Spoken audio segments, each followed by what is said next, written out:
African voices. African voices in Ireland. The very first of its kind, I might add. I remember that day very well. 16th March 2003. It feels like only yesterday. It was Willie White, the then director of Project, and Dominic Campbell, then of St. Patrick's Festival, who had asked me to put a show together to celebrate African oral tradition in Ireland. According to Willie and Dominic, African music, dance, and costumes were regularly showcased in Ireland, but the African voice seemed to be silent. With that, the idea for the African voices was sown. Featuring performers from various parts of Africa, African Voices was a once-off performance to celebrate here in Ireland the richness of African orature through songs, moonlight stories, poetry recitation, proverbs, and many more.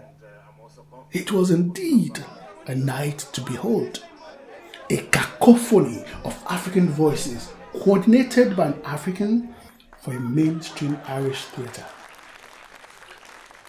Following the success of African Voices, Willie, once again, asked me to present a play at Project for the Dublin Fringe Festival in September 2003.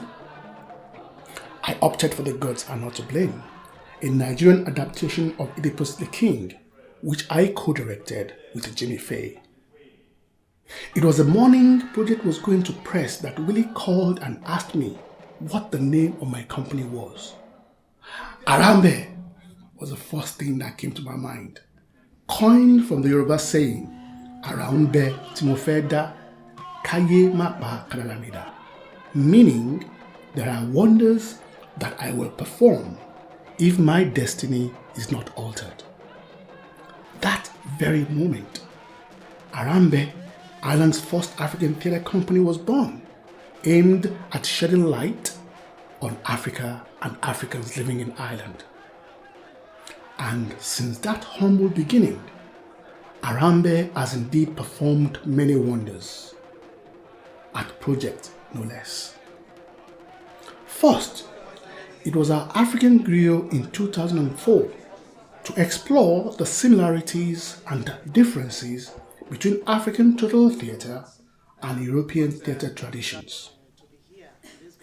The 3-day seminar comprised speeches, a play reading, lectures, intercultural dialogue, and a workshop which culminated on the final day in a total theatre when music, song, and dance were incorporated into the final performance of extracts from B. Banile's adaptation of Things Fall Apart.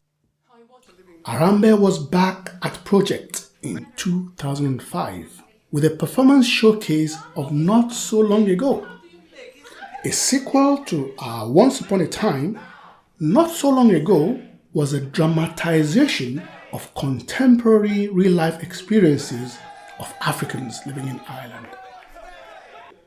Then, in 2007, Arambe returned with our production of The Dilemma of a Ghost to celebrate Ghana's 50th independence anniversary. Arambe's next production at Project was Through a Film Darkly in 2008. The peculiar thing about this project was that it began with a full reading of the play, followed by an animated discussion, before culminating in a full-blown production. Come September, Arambe will be 14 years. And I cannot but help ask, will there have ever been an Arambe without Project? So, on that note, on behalf of Arambe and all my African brothers and sisters who have had the privilege to tread the boards or see Arambe at Project, I say a big thank you to Project for birthing and nurturing Arambe. Happy golden anniversary and God bless.